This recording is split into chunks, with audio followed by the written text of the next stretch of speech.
Hello, मी पायल. कशा आहात सगळेजण? तर सकाळी मी 6:30 वाजता उठले होते आणि उठल्यानंतर ना मी सगळं घर झाडून घेतलं आणि पुसून घेतलं.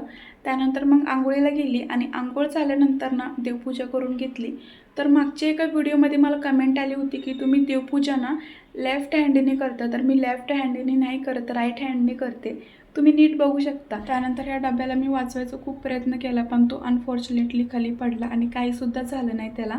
त्यानंतर ना मी वाटाणे एकदाच सोलून घेते आणि ह्या कंटेनर्समध्ये ठेवलं ना एकदम फ्रेश राहतात वाटाणे. त्यानंतर पिल्लूला वाटाणा खायचा होता. 2-3 दिवस झालं मी जरा लवकर उठते, कारण ना मी पहिला आंघोळ केल्यानंतर स्वयंपाक करायची आणि मग बाकीची कामं करायला मला खूप म्हणजे खूप आळस येत होता आणि वेळ पण खूप जास्त व्हायचा. पण आता तसं नाही. उठल्यानंतर ना मी पहिलं घर झाडून आणि पुसून घेते. त्यानंतर मग अंघोळीला जाते आणि मग स्वयंपाक करते आणि माझी कामं पण आता लवकर होतात. त्यानंतर पिल्लूला माझ्या तांदळाची भाजी खूप आवडते, चपातीसोबत आवडीने खातो. चला बाय.